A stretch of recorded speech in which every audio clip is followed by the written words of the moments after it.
Welcome to the Church Renewal Podcast from Flourish Coaching. I'm Jeremy. I'm Matt.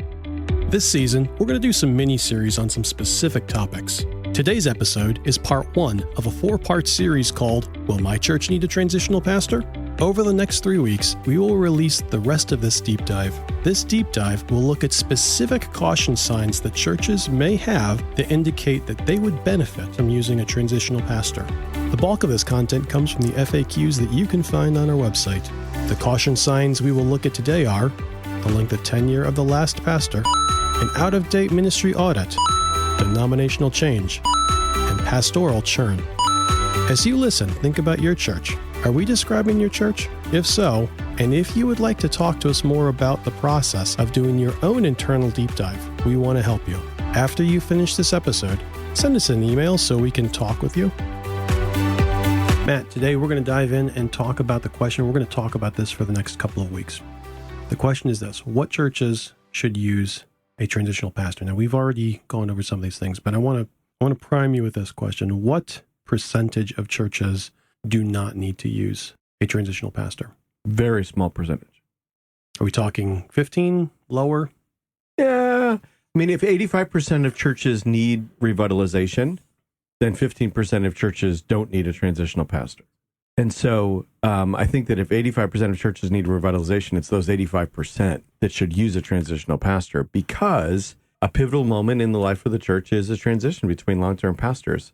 And why not try and move towards greater health and vitality? Why not use the transitional period to move towards greater health and vitality? Okay. So we're going to look at some of the boxes that you're looking to check when you answer the question, what should a church be looking at to say, should I be looking at using a transitional pastor? Sure. So question number 1, you have that a pastor has been there for a long tenure, which you define as 9 or more years. Right. What I'm trying to wrap my head around is a pastor that's been there for 9+ years should have a pretty solid foundation built. What is it about this particular box that checks something in your mind to say you should really be looking at using a transitional pastor? I think the thing that is most important to realize about tenure, about pastoral tenure, is while the most productive years are years 7 to 15, the reason that they're productive is the pastor has the affinity of the group of people that are there. So when he leaves, he still has that affinity.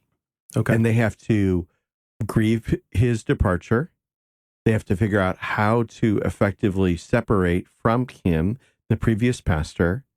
They need to figure out who they are. And this is maybe the most important question. They need to figure out who they are apart from him. Right. So people come to me and they're just like, oh, what was the church you pastored? And so I'll tell people at churches and they're like, oh, that was Matt's church. And we very naturally associate churches with their pastors, because as much as us as pastors don't really like that, it actually is the case. Just like when you ask somebody, well, who's your dad? There's a dad for your family, just as much as there is a dad for a church family, and that's typically the pastor. And so there's some degree of separation that's needed from the previous pastor, relationally, emotionally, spiritually, and then some time of just sort of settling in and going, okay, we don't have that dad anymore. Who are we as a family as we would go look for another dad? Let's make sure that we have a good idea. Where are we? Are we healthy? Are we good? Who are we? And what should we be looking for in our next dad? And that's what we're trying to help churches do. Once a pastor's been there for 9 years, the church cannot think about itself typically apart from that pastor. They're identified. They're almost as one. And so they need some space and time. So the fact that a pastor has done a good job, the fact that the pastor has developed deep, meaningful relationships, has developed a character within the church, is being effective in ministry, is following the call of Jesus, that the church is following the call of Jesus to that church. The fact that that's happened well, you're saying, is in fact a reason to say we really ought to consider using a transitional pastor. Yeah, absolutely. That's exactly why. Except in one case. There are a couple of churches, and I mentioned this before, but there are a couple of churches that we've worked with where that pastor who was there, the first pastor that was there, was the founding pastor. And the reason that it can work well is those churches tend to have only had one stable identity and vision. And and they're still clear on it.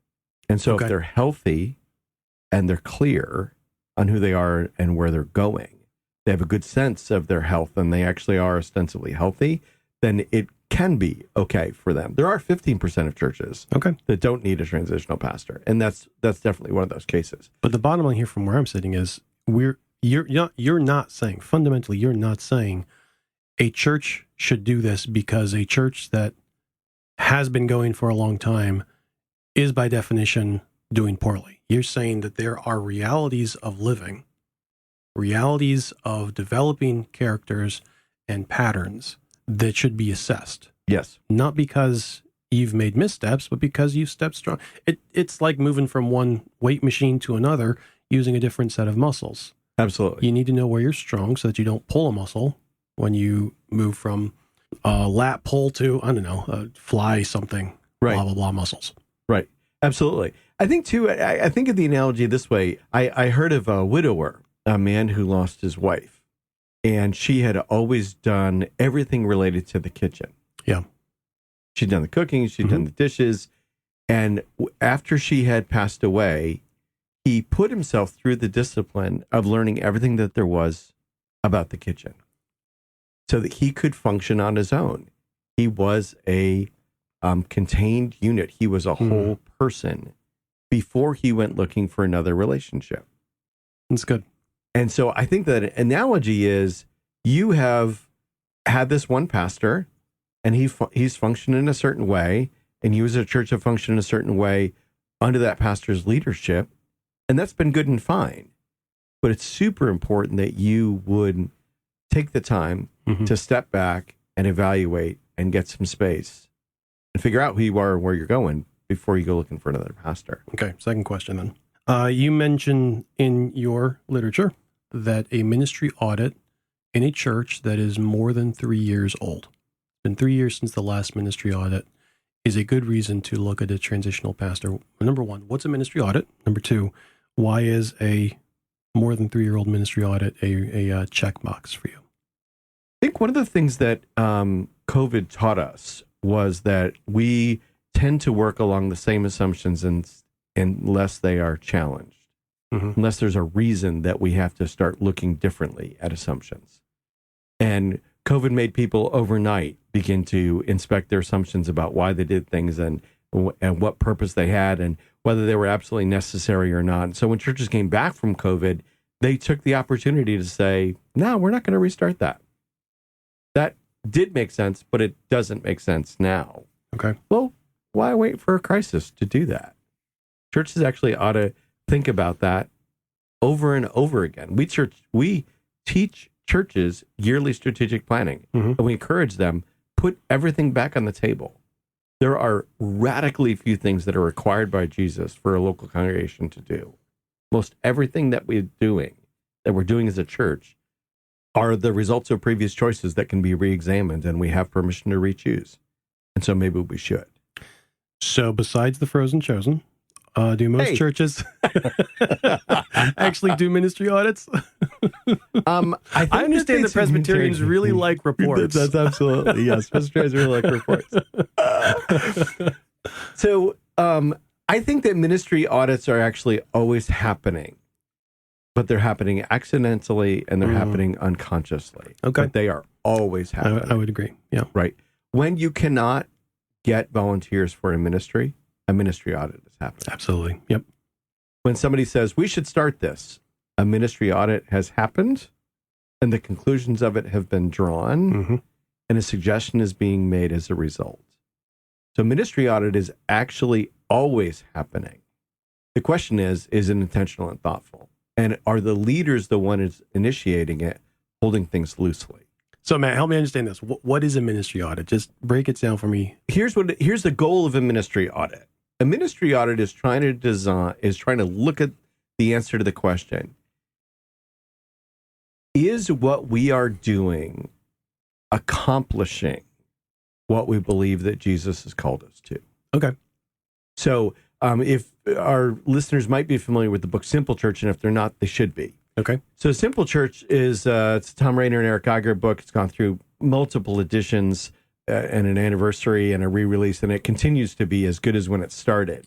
And their focus is trying to help your church seriously evaluate, are we actually making disciples? Jesus' call to us in the Great Commission is go out into the world, teach, baptize. Why? Because we're in the business of making disciples. Right. From people who are rank unbelievers right now, our call is to try and make maturing believers out of them. Right. That's what local churches, that's the business local churches are in, right? And so what Geiger and Rayner are trying to help you do is say, is our church intentionally built around actually reaching and maturing disciples? And so the way that they help you try and look at that is, do we first have clarity? What are we trying to do here? Right? Do we have clarity about what we're trying to make? We have a sheet that we make available to people that we use in a church that I pastor that's called Made Disciple. Jesus says, make disciples. Well, does your church have a clear idea of what that is? If you guys made a disciple, what would that person look like? What would they be like? So do we have clarity? Do we have alignments? So are our ministries aligned around actually making those disciples, right? Do we have focus? This is what we're focused in on. And this is the focus actually of our ministries, is to make these kinds of disciples. And then are we measuring the movement? See, a healthy church is a healthy church measures things like, have we seen any converts this year? Right? Any baptisms of adults that came from unbelief to belief, right? We expect our kids to come to faith, right? Because they're under the preaching of the gospel in our homes and in our churches. But are we seeing new unbelievers from the community come to Christ? So healthy churches are looking at that because they're praying for it and they're working towards it, right? But the other thing that they're measuring is, are people actually making progress? Sure. Can people look and see this disciple's more mature because of the ministry of our church this year than when they started? And are lots of people seeing that? Okay. So a ministry audit, to loop back to the original question that Jared asked forever ago, a ministry audit is trying to look at all of the ministries of the church and is trying to say, do we have clarity about what we're trying to get done here? Are our ministries aligned to that clarity? Are they helping us achieve the focus that we've got as a church? And are they producing movement in our disciples?